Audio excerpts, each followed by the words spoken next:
back, and thank you for staying tuned to Daybreak, reaching you from Trust Television, reaching you live from the nation's capital. Now let's go into our discussion for the day. Democracy appears to be in regression in West Africa, where soldiers have toppled 4 elected governments in 3 years. The 48-year-old sub-regional bloc ECOWAS is concerned about the ugly development and is also trying all it can to stop the trend, as both opportunities and danger lay on its path. Now there have been successful military coups in Mali, Burkina Faso, Guinea, and Niger from 2020 to date. The coupists have cited harsh economic conditions of citizens in some of these countries as a justification to the coups. The latest development is an opportunity for ECOWAS to demonstrate it is not a toothless backing dog. And Nigeria's President Bola Tinubu, who is the chairman of the body, has tried to rally the leaders to action. ECOWAS has threatened to use force to reinstate the deposed President Mohamed Bazoum if the coupist refuses to do so within its 7 days deadline, which expired yesterday. The question now is, what is next? These are more on our burner this morning. And we have in the studio, to do justice to this topic, a veteran security expert and an author, Brigadier General Dele Olabode. Brigadier, welcome to the show. We will also be having Dr. Abdulrahman Abu Hamis, a political scientist who will be from the University of Abuja, who will be joining us later via Zoom. All right. Brigadier, thank you for joining us this morning on the show. Thank you for having me. Good morning, Nigerians. Good morning to you, too. All right. In the past 1 week, there's been tension in Nigeria, even though the tension should be in Niger. But there's a lot of tension in Nigeria following what is happening in Niger and following the fact that ECOWAS is threatening to deploy military personnel to Niger. Yesterday, the deadline that was given to the coupists expired. So, what next? Let me start. Good morning, Nigeria, once again. Let me start by giving you an opening narrative. When you talk of tensions in Nigeria, rather than being in Niger, you know we have one problem in our country here. We overblow things. And most people that talks, when you look at our environment, most people that talks every time, they don't actually understand what they are even talking about. You can't just be media-centric, social media-centric. It's not everything you see there that has been analyzed, diagnosed, analyzed, for you to now draw inferences. But some people just say, oh, this is it. No, you don't do like that. You know, some of the people that say, oh, we are literates, implicitly, when you see their approach to issues, it has a big high degree of illiteracy. When you look at, we don't get the message. Some people will tell you, oh, they are saying it as if it's ECOWAS. Because the president being the chairman, definitely he has to take the lead. And he doesn't take decisions on his own. There is no organization across the globe that act without approved resolutions.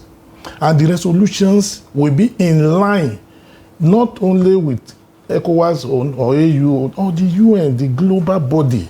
We have the rules of engagement whenever you want to do anything.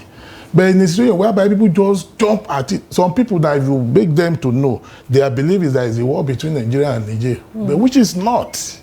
Well, a lot of the concerns because of the fact that we have 7 states bordering Niger. No, that is a different scenario entirely. But the way you pass message across matters. When you are just saying, yes, definitely, you have bordering states within Nigeria that border the Niger Republic. And when you look at the entire space, it's not the way we need to be well sensitized.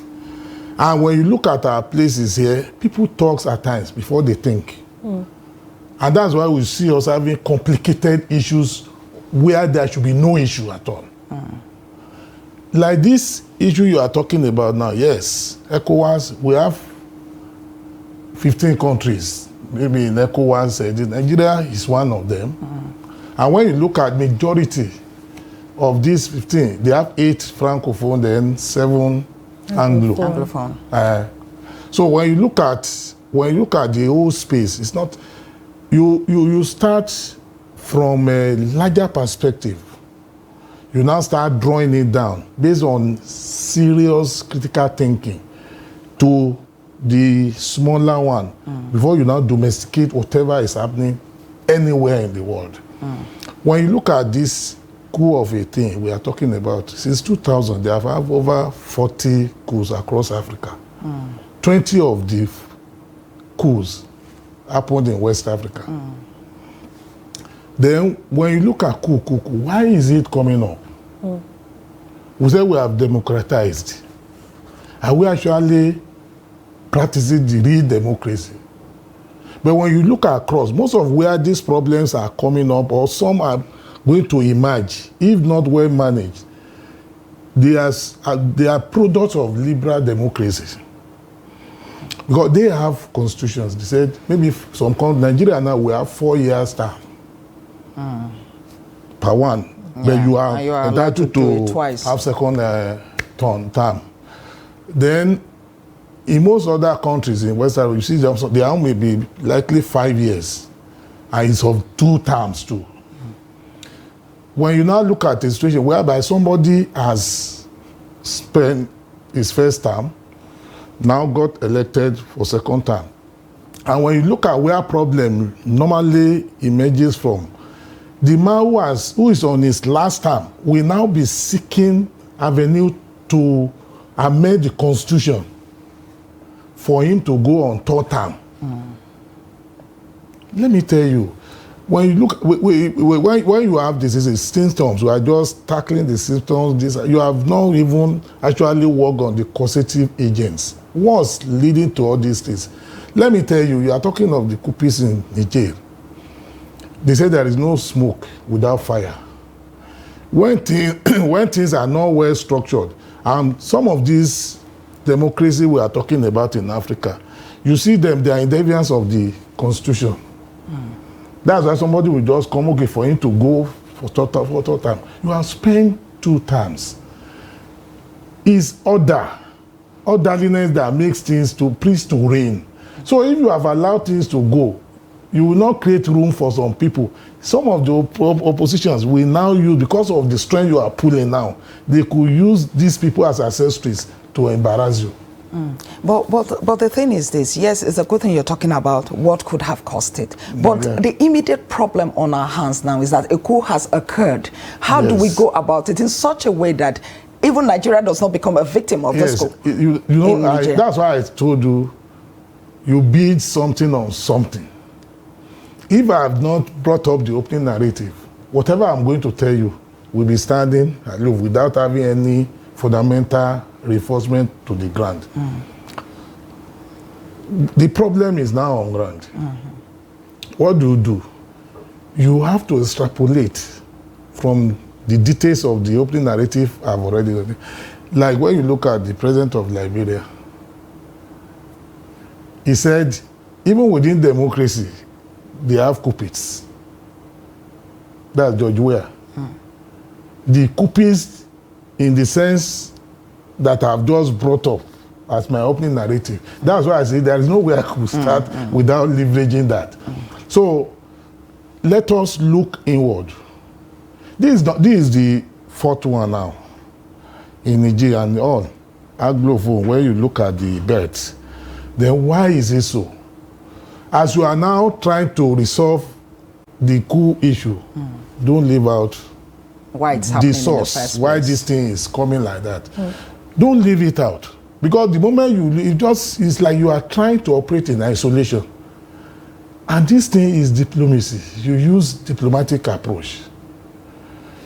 If that stuff is what is being used, those guys, you know how to calm them down. But when you are coming frontal, totally that, oh, you are crucified. There are so many ways you resolve all these problems. These guys, they are not from outside the Africa. They are our brothers. When you look at some of our people in Nigeria, they have relation 50-50 with some of all these people across the border. So the issue is they ought to have sat down together and work out modalities on this thing. And even some of the action we are to take, it's not everything you start blowing into open. Because of what? Because of people that will misconvey what we are actually talking about. When you ask average people now, you say Nigeria. I was coming on the road, inside the car, one of the just was saying Nigeria. And I said, no. That's misleading. The locals we now have the belief that we are the one fighting the people. It's not. Because we are the president, the chairman is from here.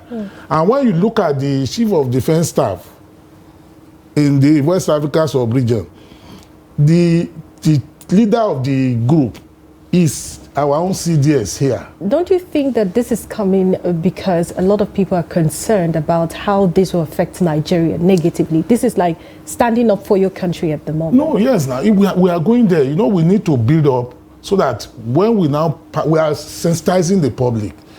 So if you don't have fundamental basics on which you leverage, people will not understand. We want them to understand. Definitely, there is no war that will not have side effects. It's not. When you look at, if you push somebody, it's like dog now. You push dog. The moment there is nowhere it could get any escape route. What does he have? It hit back at you. So these are the analysis we are now trying to do. There will be a problem. There is nothing you want to say that the thing will not bring problem. So, General, when you were saying something, you talked about the fact that diplomacy was important, and you talked about the fact that when you're coming tough, the other people too want to fight back. Now, what we're seeing on the streets of Niger, Saturday through through Sunday, we saw that over 30,000 people were on the streets in support of the coup peace. So my question is, do you think that the initial stand of ECOWAS coming up to say even one of their positions could be deployment of military may have hardened the coup peace? Do you think so? Definitely. You know, the military intervention is the last resort. Anywhere you talk of anything, that means you have explored all the necessary. If you listen to President Putin, he said no, diplomatic approach should be employed and deployed. Okay, do you think that we probably got it wrong with the delegation that was sent to Niger in the first place? They didn't see the junta. So could this be something that we should have done differently than sending this delegation before now? No, when you are talking of diplomacy, political diplomacy, those are part of the elements of how you achieve it. Because you will look around, who are those people that, you will look at me now, maybe we've been together over time. You now see how my disposition to things, and you know that some people that, among us, you'll see that we are always in alliance. So what do? You sit back and look at, if we have unpass now, you now look at it, who could we send that will talk? Because listening here, giving attention, audience, when you're giving audience and attention, there are two different things. Okay, but we know that so, when the president sent the Abdul Salami Abubakar team, including the Sultan, the leader did not see them. And I'm now thinking, is it possible that maybe ECOWAS shouldn't have given them a deadline?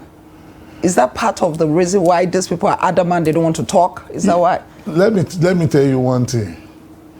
They have so many factors. When you look at it, and most of the problem you see coming up, how disposed as the former president be to all these people? And I told you earlier, once you don't get things, maybe you lack this approach of consultation with your people. It's common to us in Africa. Look at some of our big companies. Some people believe that they are all in all. They have forgotten that when you include, that's why the UN, when they are bringing on sustainable development goals, they now brought up core responsibilities.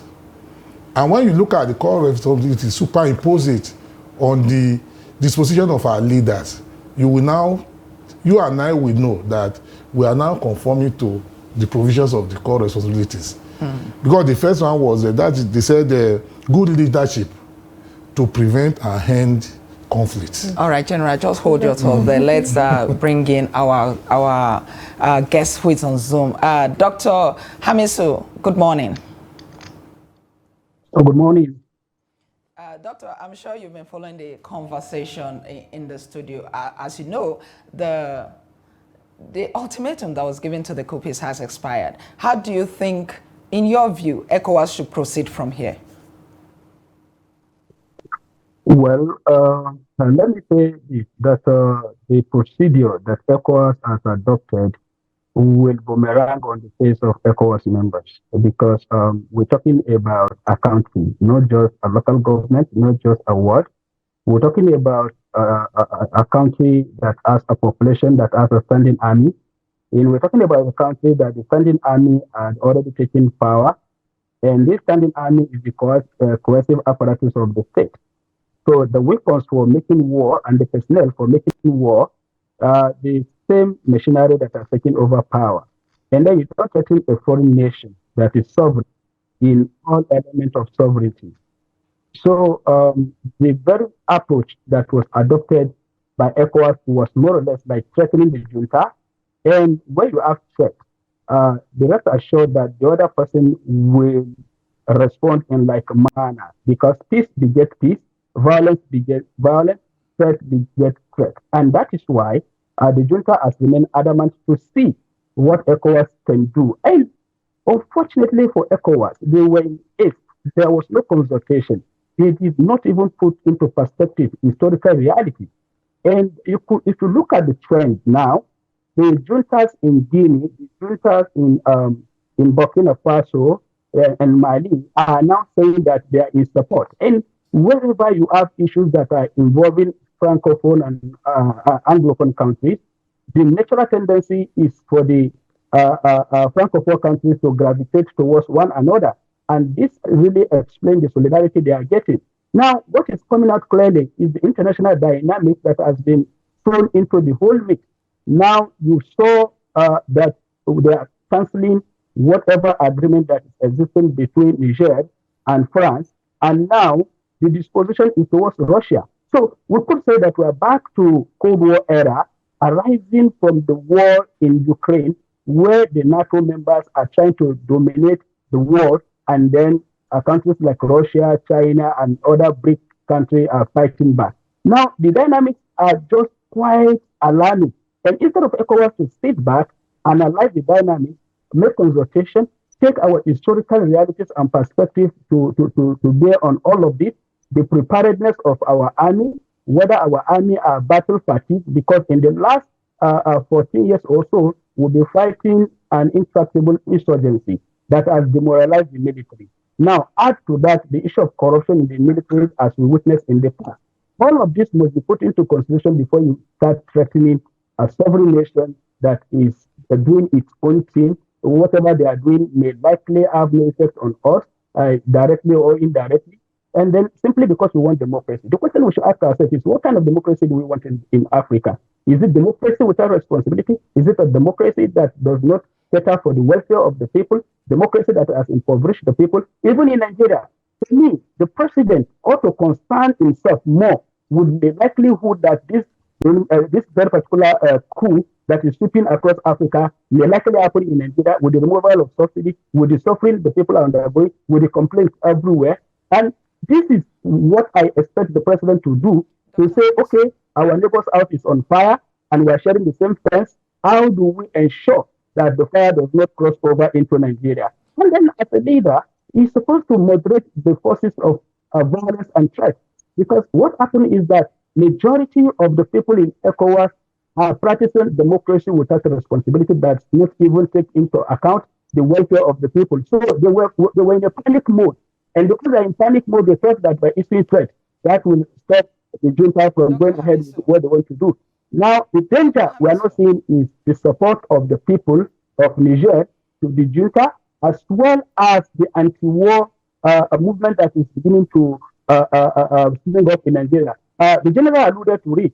If you go to Cornwall, is it from Kebbi, or is it from Yobe State, or from Daura? Where is it from Kano, where there is interrelationship between Nigeria and Niger? And then you want Nigerians that ask people in Niger to support the government of their own people in. Dr. Hamisu, why do you think Nigeria. ECOWAS is so Are there. vocal and so strong on this particular issue? Because there are some persons that have said, well, there was coup in Mali, there was coup in Guinea, and even Burkina Faso. Why is ECOWAS so serious about this particular one? You see, they are serious about it because it is coming back home. It is coming back to, it is coming closer home. It is coming closer to Nigeria. And you know, Nigeria is the heart of Africa. Most of these countries were neglected because they felt that it was a war, like just the way we are fighting our own war in Nigeria. The truth of the matter is, liberal democracy is failing, and the people are revolting. And the people cannot revolt because they feel that the military will not be by their side, they will be crushed. Now it is the military that is even revolting on behalf of the people, which means that the military is back in politics in Africa, and the people are not complaining. In fact, they are cheering them. They are cheering them on. And if we now, what is even baffling? Where was ECOWAS when people's welfare has been bastardized and degraded to the extent that people are becoming people are reduced to subhuman condition on the continent of Africa in the name of democracy? Where was ECOWAS? Where was ECOWAS when people are demanding for good governance? Where is ECOWAS when people are complaining of poverty? Is it when there is coup because the civil government or governance that is always referred to as liberal democracy is failing, and people are revolting that we now feel that we need to threaten people that their own people are considering them to be patriotic? Because to the people of those countries where the military has taken over, they are celebrating the military for doing the needful, for deserting the people in power that are punishing them, and then taking side with the people. So that is why they are being celebrated. So why can't ECOWAS do the needful by ensuring that the welfare of the people are taken care of so that they can win the support of the people? This is the question I'm asking ECOWAS. So where were they? To the extent that it is now that they realize that they needed to threaten. Why are they not be threatening their comrades that have been looting the people?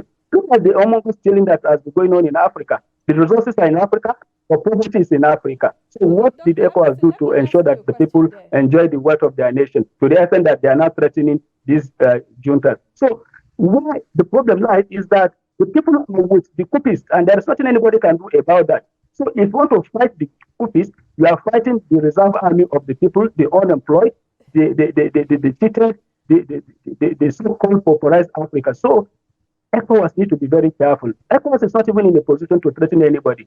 In fact, Nigeria cannot even sustain any war. To be frank with you, Nigeria is weak. Why did we remove subsidy in the first place? African countries, the countries that are involved in this ECOWAS nation conglomeration now, they're practicing democracy. Whether we like it or not, democracy have come to stay. Let's not rule out the possibility that dialogue at this point might not work. So if dialogue doesn't work, what do you think should be the next move for ECOWAS? You see, what ECOWAS is supposed to do first is what they are doing last. And if I'm even the junta in Niger, I will close my doors to the diplomatic window for as long as I can sustain power. Because even as an adult, you can't just threaten even your spouse. Husband cannot threaten a wife cannot threaten a husband, let alone neighbors, let alone people that agree to come together to work together for the benefit of their people. And after threatening fire and brimstone, I realize that you cannot use force to achieve your objective. You are now coming to say we should talk. So what kind of reasoning is that? This is the problem. We're always reactive. Now there is a coup. The best thing to do is to talk to them, understand their grievances, where they are coming from, what are the issues, how can we amicably resolve it? Okay, if you want to return the president to power, what are the conditions and conditionalities that the president must fulfill? That if he did not fulfill, we will take back power. And what are the assurances and guarantees that those that carried out the coup will be saved, they will not be court-martialed, or they will not be killed for treason? These are the issues. And then you decided to issue threat for people whose survival is to hang on to power, because if they relinquish it without proper arrangement, they will be killed for treason. And then you want them to just relinquish power. Who does that? Who sees power and relinquish power? All right, Dr. Hamisu, just hold on. We'll come back to you. General, you've listened to Dr. Hamisu. Now he talked about the fact that ECOWAS shouldn't have issued a threat in the first place. So how does ECOWAS take a step back from this? They've issued this threat already. How do they now begin to work around it in such a way that they can actually commence dialogue or whatever it is, real diplomacy now with the people there? You know African society, you know why we get into problems? Even head of the family, if you are not taking the right step, you soft pedal and let people, your people in the immediate environment know, say, okay, maybe there is any other person who has a better option. That doesn't strip you of your leadership disposition in the family. It's the same thing. Because we shouldn't be thinking of short term of a thing. It's long term we should be looking up to. When this, if you go there now, if there is any intervention, military intervention, the resultant effect is what you will not be able to manage, which is humanitarian crisis. Already, I think we already have some of that already. There is a zone that has been having problem over time. So the best bet, he was in line with the opening narrative I did mention. The best bet is to have, they have done this thing, they have done it. You understand now? Like where I come from, they say, you see those people that sell breakable plates, all of a sudden you see a goat that jump into the place. You now, because of the anger, you are now trying to react. Instead of you to be diplomatic in reacting, the goat has nothing to lose. If you goat itself doesn't want to fall, so it will look at a way, plausible way for him to get out of that danger. But if you use the anger, that what you have in you to react, you will lose the entire plates. It's the same thing. I just brought that one in for us to have a further understanding. Because when the problem starts, let me tell you, you won't be able to manage it. It will be multifaceted. When you look at the thing going on, Wagner, the mercenary from Russia, say they are ready.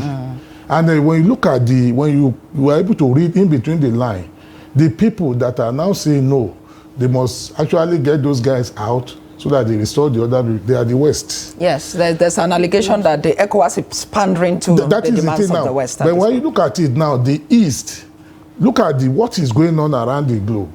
Everybody is looking for a way to win people back to our side, to our side. I mean, in terms of the countries.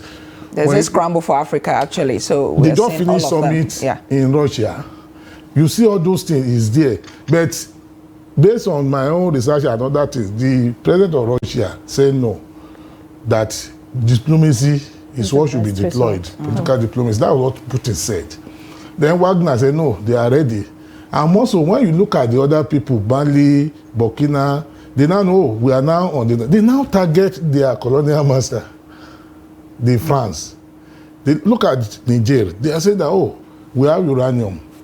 Most of the uranium that they are taking away, they have 7% uranium deposits globally. It's in Niger. But they are extracting it, taking it to France to power their energy. They have light, but where they are doing all these things, they are in darkness. So, and I say they have leaders. What have they been doing? But when you look at all those things, it's a thing that we need to be very careful. You must meet these guys. Understand where they are coming from for you to be able to know where they intend going. Because it is then when you look at it, that was why I brought the issue of goat and breakable plates.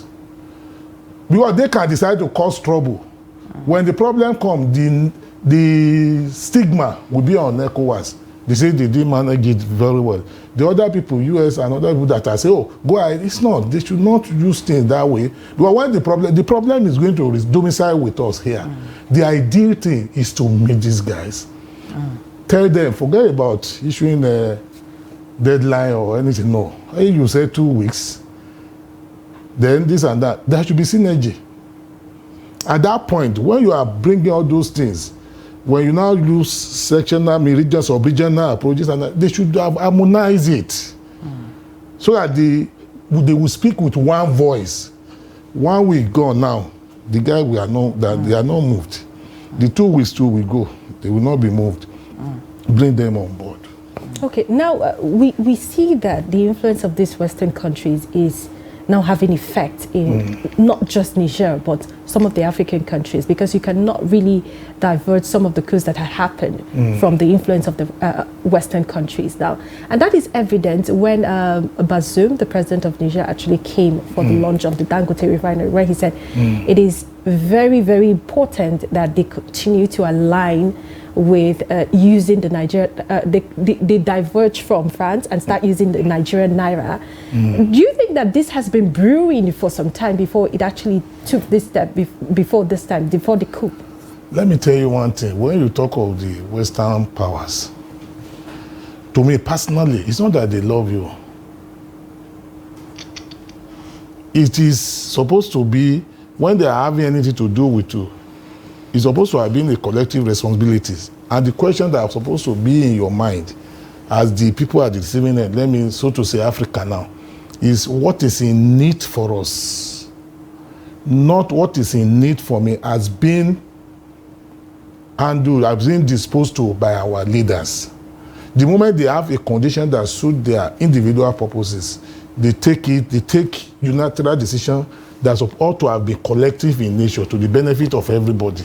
They don't do it. And the people, they are just interested in what they are getting from you.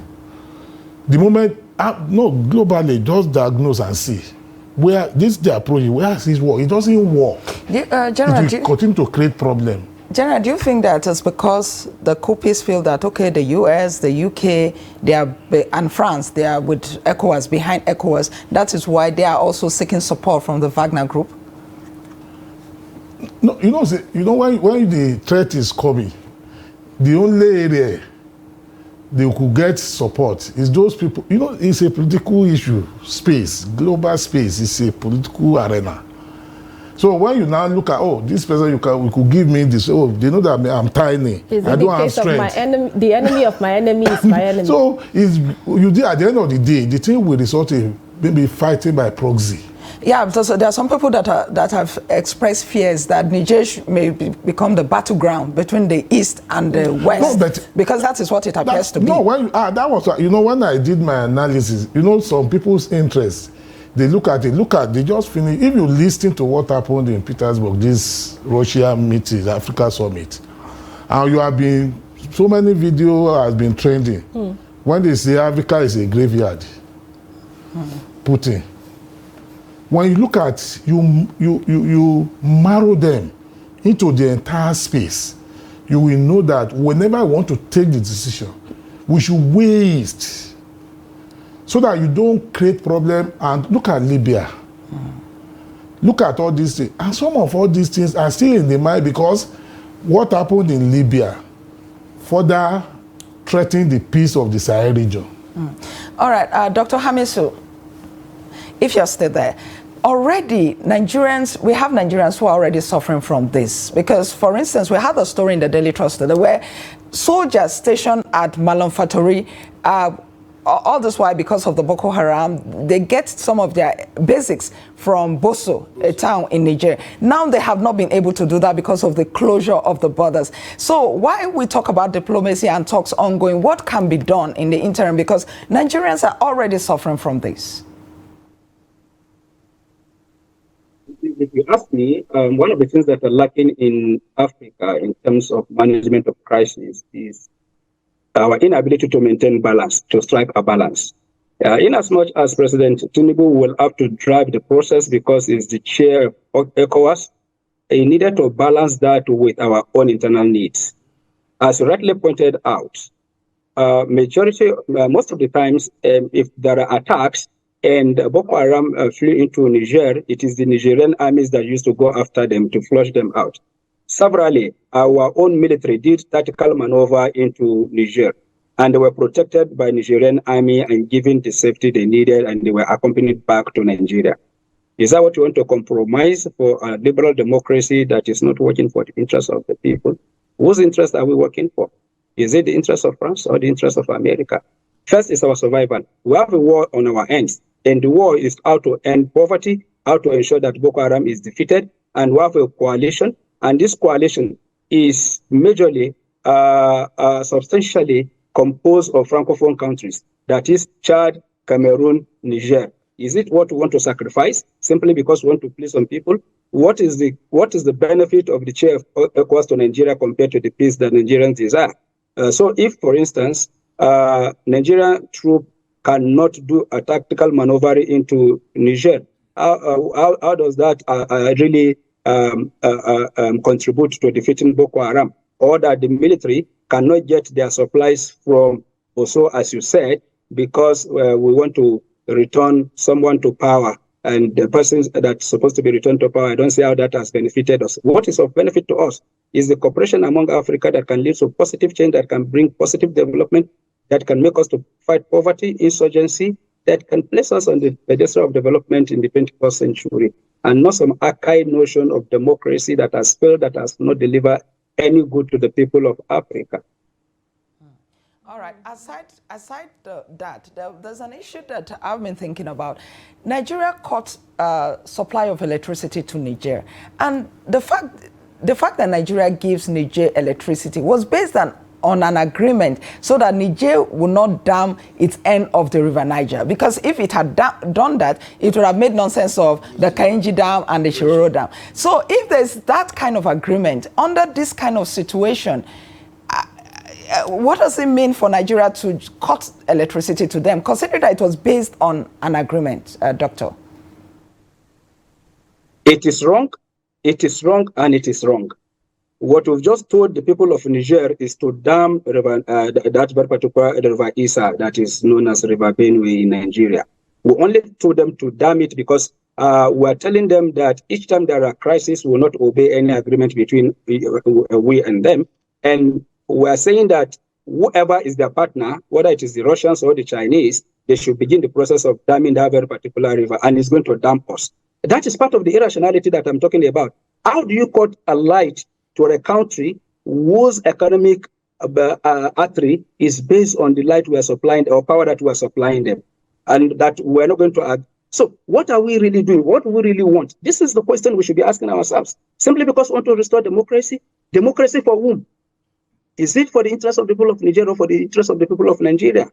And then we decided unilaterally to cut as if Nigeria is ECOWAS or ECOWAS is Nigeria. It's wrong. This is not something that any right-thinking person... You know? Pardon? Nigeria, like, it's about 70% ECOWAS. Nigeria is the major funder of ECOWAS, so maybe... And so what? If it is collective decision, why is it that other countries did not do the same thing? Why is it that Nigeria will rush to do it? Knowing the consequences. Assuming today, the junta decided that in the next 30 months, they are going to dam that very particular water. What happens to Nigeria? This is the question. Then, which country in Africa will accept refugees from Nigeria that are fleeing economic hardship? We were in Ghana. What happened? You saw the anti-Nigeria law that was brought to bear on the activities of Nigerians in Ghanaian markets. Just Ghana here. And then you went ahead and you know the consequences of these people taking that decision to construct dam across the river and preventing the outward flow of the water that we needed for our own survival. Now they've not even dammed the water. We are grappling with power shortage. And then you want to compound that by cutting power to them, forcing them. So what we are doing, in essence, is that we are radicalizing the people of Niger, we are radicalizing the junta, we are radicalizing the political elite, that we are not to be trusted, we can break any agreement at any time, and that they should not respect any agreement whatsoever. If we're not careful, if we don't subpedal, the consequences will be much more bigger than what we are beginning to envisage. Okay. And we will not understand it until they dam that very particular water, and we will know that we are done, that we are screwed. Okay, Dr. Hamisu, when you talked about these measures not being taken in the first place, does it mean that when all of this happened in Niger, ECOWAS was supposed to fold its arms and wait for delegations to go into there and not see the junta and then keep quiet and keep mum and not doing anything about it? In your own view, what should they have done, not taking some of these measures? What should they have done to serve as detriment to Niger? What ECOWAS ought to have... step? The military in Niger for taking this broad step? what ECOWAS ought to have done was to meet as they did and to discuss the way forward with regards to what is happening in Niger. And one of the things that they ought to have done was to set up a very powerful delegation from ECOWAS to say that, okay, meet these people. Let us understand their grievances. Let us understand why they are doing what they are doing. What assurances are we going to give to them to ensure that we return President Bazoum to power? And if that was done, and then the junta was unyielding, and then the junta was becoming recalcitrant and not yielding to diplomacy, then issues around force can be deployed.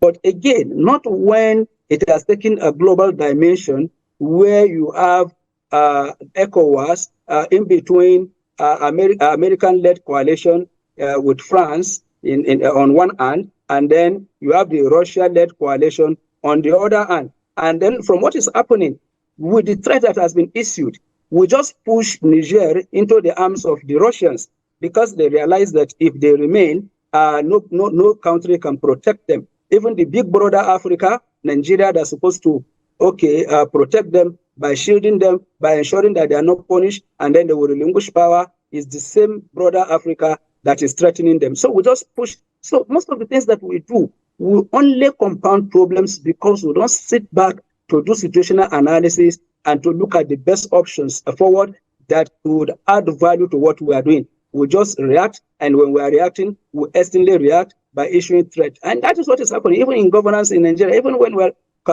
canvassing for vote in Nigeria. This will tell you is a ruling party, is a moving train, it's either you clear from the way or you'll be crushed. All this language of threat don't even bring anything positive. They compound problems, even if you don't mean it. So we're supposed to be speaking the language of peace, the language of conciliation, the language of reconciliation, the language of assurances, to the extent that Nigeria ought to be neutral, so that when they're threatening fire, Nigeria should be saying, no, let us mellow it as a way of gaining the confidence of the junta in Niger and other places so that this problem can be solved. But Nigeria is at the forefront, that is acting more or less like it is ECOWAS, unilaterally cutting light, unilaterally sending letter to the Senate that they want to deploy troops, not ECOWAS Parliament doing that. So it's supposed to be something that's supposed to be done collectively. General, he's talked about something that I have also seen in the news, humanitarian crisis. Already we have seen that because of the blockade, vehicles that were supposed to move goods to the place, to Niger, are not able to. Those who were supposed to come out are stranded at the borders. And some persons in communities along in Nigeria are not able to get some basic items just the way the Nigerians are not able to go to. And I know that, I'm sure, in the coming days, they are going to hold meetings and ECOWAS. What do you think ECOWAS should be doing? Do you think that ECOWAS should relax some of these sanctions at this point while it continues talks with the coupists? Because not every Nigerian is a coupist, and the communities in Nigeria, the people, they are not the coupists, but they're all sunk into this and they're suffering from it. Case. Before I respond to your question, when you look at this issue of Dami, River Niger, the country along that the river passes through their area. In 1963, they met. That was where they had the resolution that they should not dam the river. Their end of the river Niger. Since Nigeria is more or less their hub. So they subscribe to it. But along the line, the Niger people violated the resolution. Why am I bringing that? Nothing hostile was done to them, because we see them as a part of us. But this one, we're quick to act this way, which is not supposed to be so. That will not solve the problem. It will make them to become more ardent. So in that regards, if that could not be done when they violated a resolution jointly signed, why is it being done But you also know that the Nigerians were also on the side of the federal government during the Civil War, even though they were being urged on to work with the Biafra. No. You know, they were not on our side. But they didn't join the Biafra at the time. No, because they are, you know, what you don't understand about Anglo and Francophone, wherever your colonial master, their colonial master, if they want to cough, is going to be influenced. That's something that is a reflex action. Or you see them, they must seek, so maybe seeking for permission to cough. So, you know, France was in support of Biafra during the Civil War. So implicitly, those people were coerced not to be on our side. That's a story for another day. But they were not on the other side either. But let's continue. Let's continue. And that's the story for another day, because so that we don't drift from our focal point. When you look at the humanitarian crisis of 18, I'm a professional humanitarian logistician, where I was the first military humanitarian coordinator in the theater. That's where I retired, sir. Humanitarian crisis doesn't occur in isolation. It's a product of something. And that's why when you are now trying to resolve humanitarian crisis, you must look at origin and nature of crisis. Because those are the things you need to put into table for you to be able to know how to resolve and finally find lasting solution to the humanitarian crisis. You now look at the causes of that crisis or conflict, as the case may be. When you look at the causes, then you now look at the effects. So it's the effects that provide solution, if it's well diagnosed and analyzed, that will provide solution to will-be situations after the crisis. So it is the effects you will aggregate that will now make you to know how to provide solution to emerging problems. So if those effects are not well managed, the result is what? Humanitarian crisis. Do you have what it takes to manage humanitarian crisis? It's not possible, because it's the collective responsibilities. And that's why they put Millennium Development Goal, 8 goals. They couldn't make it. Before they now look at it, 2015, they now review it, see how far we have gone. Then, okay, let's review it. They now brought in Sustainable Development Goals. And they did not allow the Sustainable Development Goals to stand in isolation. They now brought the core responsibilities, which I was about explaining before. And specifically, the first humanitarian summit they ever held was held in 2016 in Istanbul, Turkey. To do what? To discuss on that. The focal discussion there was on the core responsibilities. And when you look at this problem we are facing, it revolves around the core responsibilities. They said leadership, good leadership to prevent and end conflict. They now said it is high time we move from aid to needs. Then you now talk of, they said continuous investment in humanity. They now say leave no one behind. Inclusivity. Superimpose it on some of our governance approach in this part of the world. When you look at most of all those things, we have not fulfilled the conditions. But General, I'd like you to talk specifically. What would be the impact of a humanitarian crisis right now? Because wait, I saw a report that said that if a war was to start in Niger now, we'll have about 37,000 Nigerians moving into Nigeria. And Nigeria right now, Nigerians are battling so much hardship, occasioned with the subsidy removal, the unification of the Naira and all of that. So, you know how position is Nigeria for that kind of Nigerians influx? We have refugees from Nigeria. We already have ours that we're dealing with. That is one of the things that is making, like the submission I made, correlate it with Dr. Zone, is to avoid this situation you are talking about. People would believe that when the problem comes, before you start having external support, you have recorded so many casualties or fatalities, or in all forms. So the idea thing, you know, we are not structured in a way whereby you could say you have structures on ground that when problems are emerging, you now have to have what it takes for you to contain it. But we don't have it.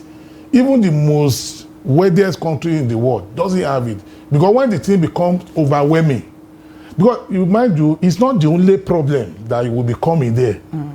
So many things, you know, humanitarian crisis is all encompassing. So many problems. So in the process, even somebody say, oh, I want to come and help you, you have some restrictions. We call it obstacles in humanitarian action. So when you now look at all the best bet, to me personally now, what I will bring up is, okay, you have given deadline, it never worked. What do? We need to go back to the drawing board and look at how can we use a larger perspective to review, to have a general overview of these things.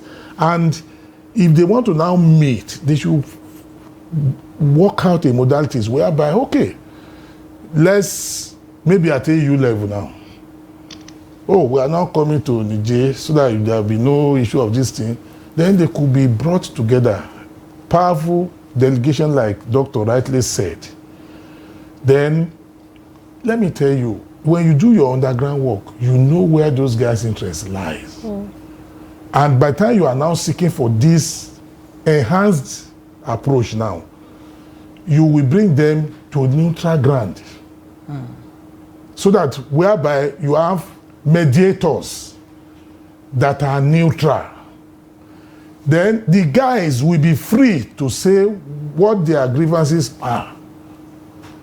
Because if you don't get those guys, you draw them closer. At the end of the day, the question will still remain that why is it that the outside president is what they are actually to bring back? Okay, the problem, maybe the people will say no. Then you now bring them to the table, okay, let's see, what do we do? They can now decide, okay, we have timelines to resolve the problem. What is it? Okay, we can have transitional government. So this problem, for it to be solved, it has to be a win-win situation. Okay, let's bring Doctor on. Before we let him go, I would just like to ask this question before Dr. Hamisu goes. So, Doctor, you spoke about strong delegations, and just like Brigadier General said here, retired, he would say that, you know, you bring strong delegations, and a lot of Nigerians might even think that, you know, the delegation that was sent in the first place was not enough. That's a lot of people would think that. So if you're talking about a strong delegation that will go into Niger and have a talk with the military, what should it look like? What would be your suggestion?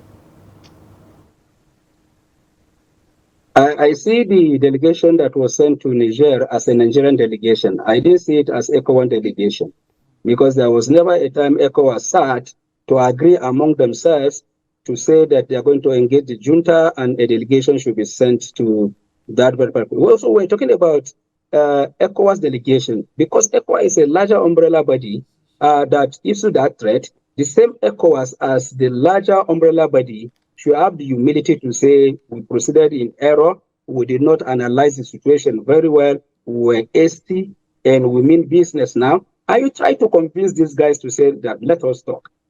Worst case scenario, they will agree to a very short transition period to say, as General said, it must be a win-win situation. And that was what I was saying. In as much as they want to relinquish power, they want to be given assurances that they will not be prosecuted at the end of the day for overthrowing a democratically elected government.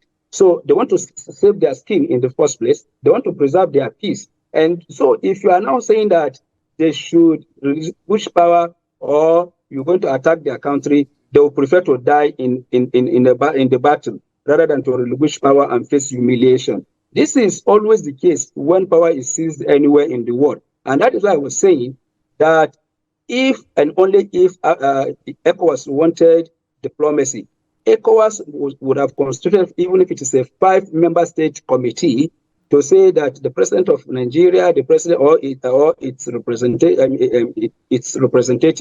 the president of, say, any other 4 African countries, going to engage these guys to understand their grievances, to give them assurances, and to agree on specifics, whether they want Bazoum to return or not, whether they're going to conduct a fresh election, and whoever emerge, they will respect the process. And you have a situation where everybody safety has been taken into consideration and their grievances has been addressed. But when you issue threat, and then when you now realize that the threat is not working, and then you start sending delegation, then that gives the people the junta, the inkling that the threat is not working, that the adamant response to it is really yielding a positive result, and they could remain adamant, and that will embolden them to act more. And that was why we're saying that the first approach was wrong. The latter approach that we are using now is the more appropriate that we ought to have used from the very beginning.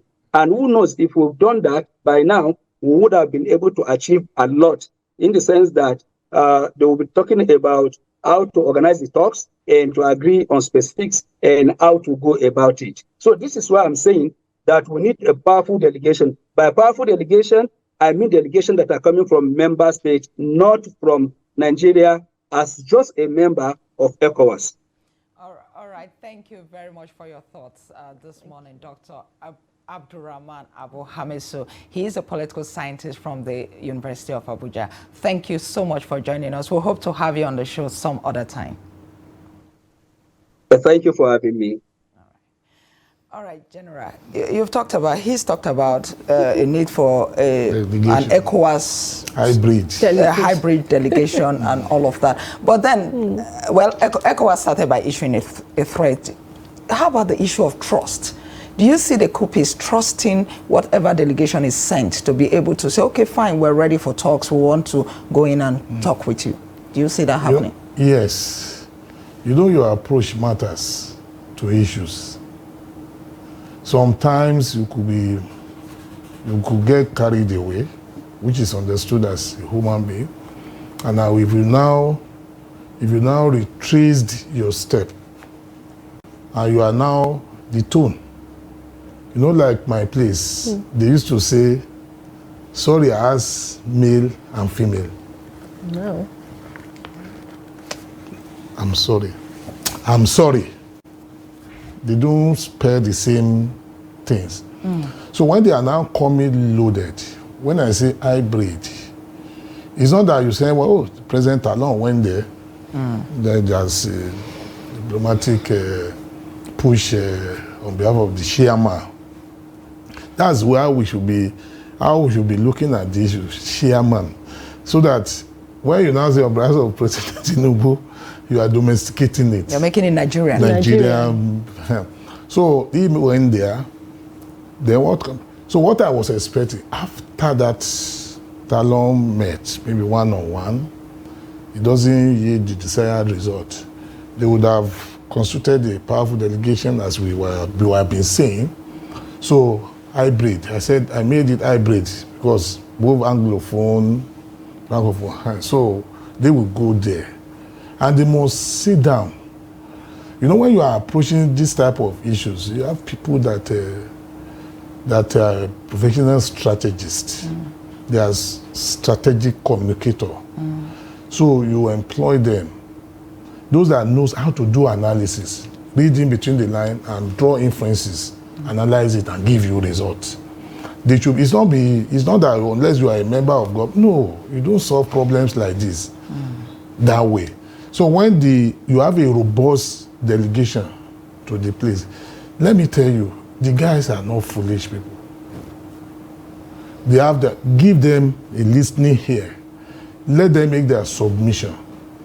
Then in the process, your interaction with them, that is where it is the trend of your interaction with them that will reveal whether there will be trust or not. Because trust is not an abstract. It must work itself out, that you will see it revealing. So if they do that, because that's the way forward. If you now go there, you are now having an expansive resolution approach. So when you now go there, then you come back. There is a where you will anchor it is a continuous process. You anchor it there. Okay, they will give you their own side of the story, which the delegation will not be able to take decision there. You now do what? You revert to the people that sent you to go on that mission. Then whatever now come out, you now weigh side by side.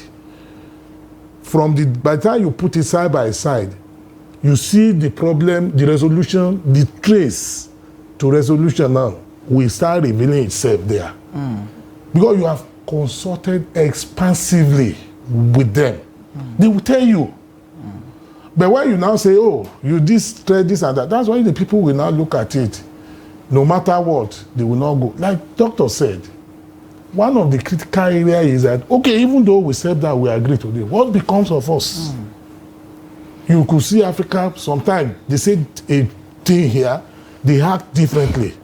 So those guys now too, they want security concerning their own personal. All right, I think it's a good way. It's a good place to end this conversation this morning. Thank you so much for coming. I guess right now the ball is at the doorstep of the ECOWAS. No, what happens, the stability of Niger and even the communities in Nigeria bordering Niger, it depends on what ECOWAS does from now going forward. Yes, now because they should they should be of concern. It should be of concern to us. Thank you so much for joining us this morning. Thank you. Our guest has been, he's a veteran security expert, Brigadier General Dele Olabode, retired. Thank you so much for coming.